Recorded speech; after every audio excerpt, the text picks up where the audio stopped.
And definitely, the president definitely had a lot to say. He did touch on a host of issues, even touched a lot on auto gas and deploying those kits for use. To help us make sense of all of this and chart the course for the future. Now, joining me is Mr. Paul Alaje, senior economist, SPM professional, joining me from our Abuja studio. Great to have you on the show. Happy Independence Day. Happy Independence Day. Good morning, and thank Fantastic. you so very much for having me. I'm celebrating Independence Day all through this week, Mr. Alaje. So, first of all, let's drill down the matters now. We're expecting strikes to commence today, according to Labour, but now that that has been called off, you see the Labour and federal government, they've reached an agreement. Are we out of the woods yet? Well, Labour has said it's suspending the strike for about a month. So temporarily, we will have sigh of relief, but I hope this, of course, will be permanent. What federal government has done is to promise Labour that from September salary, there will be 35,000 naira increase across board. At first, it was low-grade worker. Now is across board, which I think Labour feels it's better for the sake of the growth of our nation. Because if that strike has started and it has been indefinite and we have experienced it for a month, you can be rest assured it will have tremendous negative impact. It will erode between 5 to 6% of the Nigeria's GDP because from the circular that was made public, according to the Nigeria Labour Congress and TUC, key workers, which includes those in electricity, aviation, nursing, health, education, they will all be affected. And you know, that's more like keeping Nigerians on his knees. No forward movement, no backward, no reversal at all. So it is good news that at the end of the day, the federal government, the leadership of the country, and those of the Labour, TUC and NLC together have been able to find a way to move forward. Of course, we have not found permanent solution yet, but it's important that as we disagree, discussion and talks should continue. And what do I think?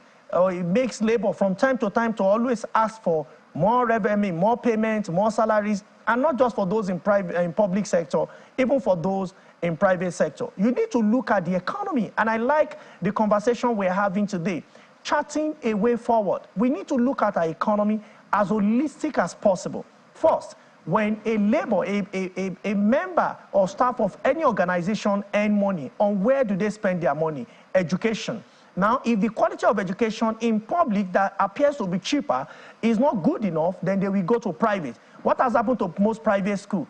School fees is skyrocketing. Labour is still earning the same amount. We have seen what PMS has turned fears to. Even those, I'm even referring to those that cannot afford, you know, to buy a car, that cannot afford a car. But they have to be at work anyway for them to earn, whether they are private sector or public sector. So that perhaps we need to do something about those key sectors. If quality of education is high, or for the indigent, education is relatively free or affordable, and I say that with all sense of caution.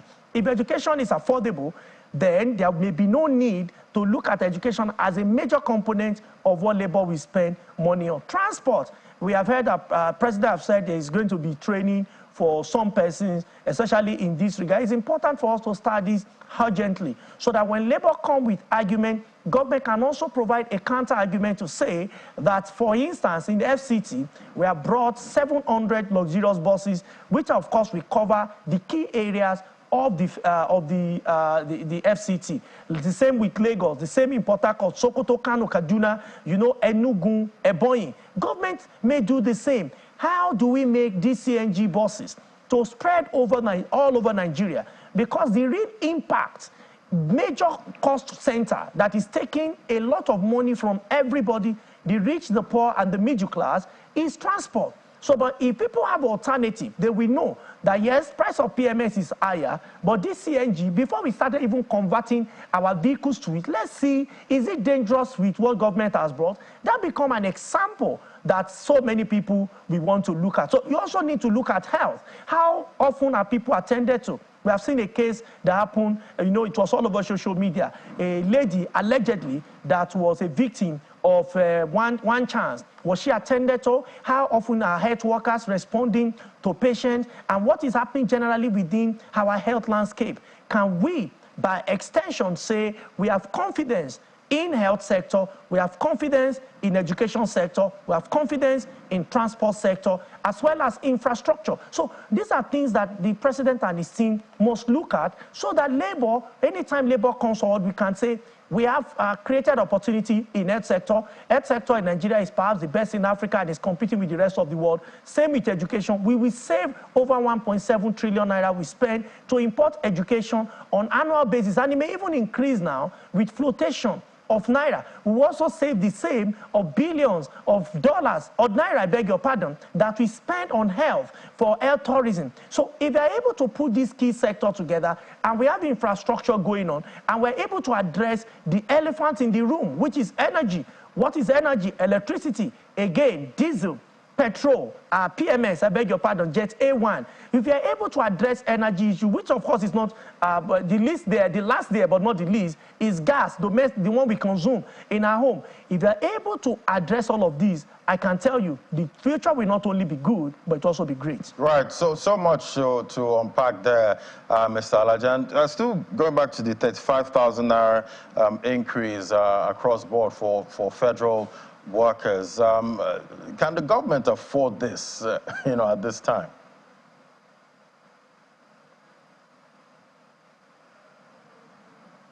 Hello, Mr. Alaje. I can hear you now, sir. Yes. Okay, can you hear me now? Fantastic. So I'm still going back to the 35,000 naira increase across board for all federal workers. Definitely, we know the government is struggling with revenue issues at this time, with not getting enough revenue from oil and other sectors. Can the government afford this 35,000 naira increase across board?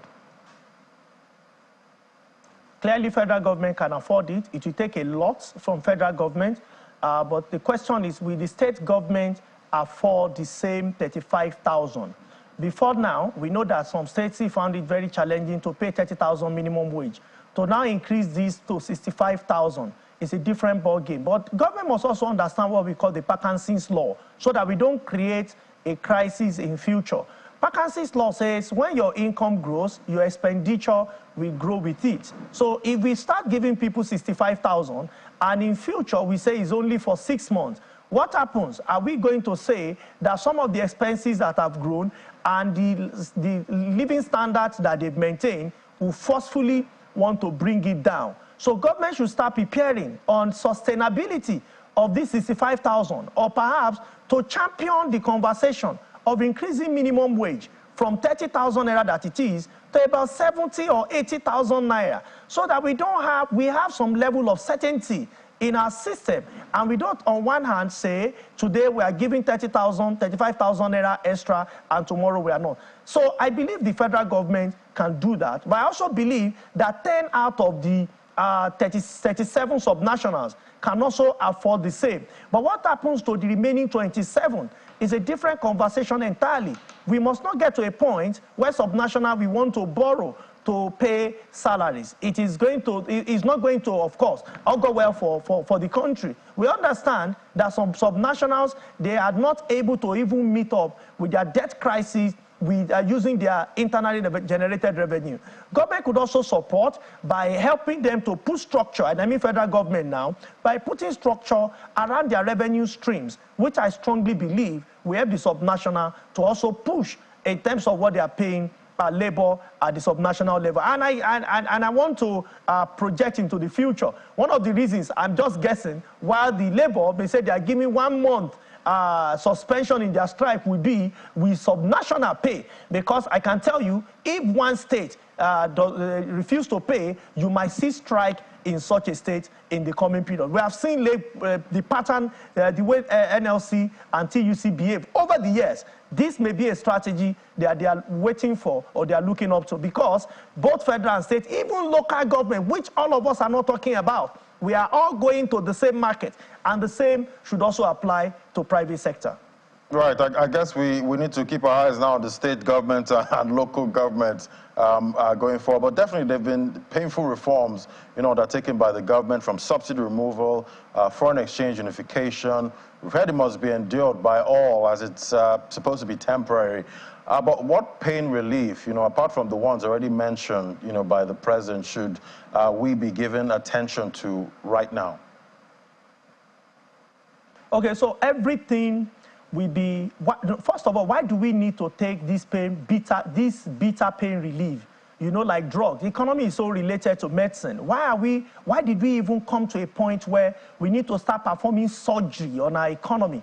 It is because of bad lifestyle. Over the years, we have a bad lifestyle, as is evident in corruption, as is evident in politicians who have given no regard to the overall economy, and we have seen evidence of bad governance, not investing in power sector, in education sector. We have seen the pattern of our budget over the years. It has been trickles that we have given to key sectors of the economy. So we now get to a point where a new president came on board and realized that last year, almost 100% of revenue was spent to service debt. It shows that there is no government at all. So what government did quickly is to promote two policies to free up minimum of 7 trillion naira so that government can have money to spend. If not, government will be stranded. So with the support of international organization for Nigeria to make this policy came with a lot of bitter taste in our mouth. But what must we do for us not to get there is to ensure that there is confidence. As I talk to you today, our parallel market exchange rate is still showing some level of superiority to official rates. So, but what is the meaning of all of this? It shows that people have lost confidence in the currency of the country, and that is why they continue to patronize or to carry out some of this speculation on naira. If you see education, most of the sector we have spoken about today, they are all conversation of confidence. But in economics, what does confidence mean? It simply means productivity. It means performance. Are we sure that naira will perform? Are we sure the education will perform? For me to have confidence in it, if I have a new board of director of an organization, I expect that the new board of director will put policies in place to give shareholders confidence. If you have a student that you have confidence in, it is because the student is performing. It's not because of the height or the leg. If it's a footballer, yes, you can look at something, a basketballer. The same with a nation. How well are we performing? And for us to perform, one thing we must look out for is the productivity of our nation. Our GDP is not so much different from what you have in the UAE. Meanwhile, in the UAE, only less than 10 million people are sharing the resources. In Nigeria, over 220 million people are sharing almost similar resources. And that is why poverty seems to be to reign supreme here, because of the number of what we are producing. So what government should do is everything that we make productivity higher. Remember that why we need productivity to increase is because it's even what you measure, in your GDP, and also because of confidence. So what should we do, Mr. President? As promised, 31st of July, 2023, that if we promote policy that we support small and medium-scale enterprises, those that we may assume should be in the middle class, by supporting 100,000 of them with about 1 million naira. And I've since responded that, Mr. President, out of 40 million people, if you can extend that number from 100 to a minimum of 1 million in the first batch, and increase what you want to give them from 1 million or 2 million, but you can look at cap of 5 million. You cannot do that together because of reality of funding. But start looking at how you support that. When you look at the Nigeria GDP growth pattern of different three broad sectors, the agro sector that has remained flat, which of course shouldn't be, and you also look at the service sector that has been on the high, as evident by transport and telco infraco. And if you look at the third one, which is the most critical, which is also why we are at this level today, which is manufacturing. As a nation, largest population in the continent, our manufacturing sector cannot be nosediving. It has been like this for over the years. So how can government use this policy and support rather than just distributing it, wasting your grains all over the place without concentrating for it to grow? How can we now support those in manufacturing sector, especially those who are export-oriented? Right. That we make the GDP not just to grow, which of course we measure our growth. It will also boost confidence in the economy. The foreign investors that we have been looking for all over the place to come to Nigeria, they'll be willing to come. But you see, for all of this, if the foundation be destroyed, what shall the righteous do? The foundation is evident in energy. Power supply must be relatively available. I'm not saying provide 24 hours power supply, but for our factories, for our industry, for our manufacturing center, we must come up with this. Again, President Tinubu have taken some tough decisions, especially the two that are very popular and they are in the public domain. But we must also look at how will it develop or work or make some correction on the national economic plan, that a development plan that the last administration brought forward. Can we look at that document again? What are the things that we do not have mind to put so that we can take strong decisions, even though we may not benefit directly today, but in the near future, we can benefit from it. All of this will signal something. Reduce poor people we have in Nigeria. They will also reduce unemployment we have in Nigeria. And if it is production, you can be sure that inflation will reduce. So in near time, we expect inflation to grow simply because of increase in salaries without increasing productivity. So that will be there for some time. I'm only hopeful that inflation will not get to 27 or 28%. I'm definitely hopeful March too. 2024. Right. So much to unpack there, Mr. Alaji. And at the end of the day, production. That's what we need to enable going forward. Thank you so much. Always great having your perspectives. To Paul Alaji, senior economist, SPM Professionals. Thank you so much. Thank you so very much for having me. Next, we turn our attention to industries that have proven resilient even with macro issues. That's in a moment. Stay with us. This is Business Morning.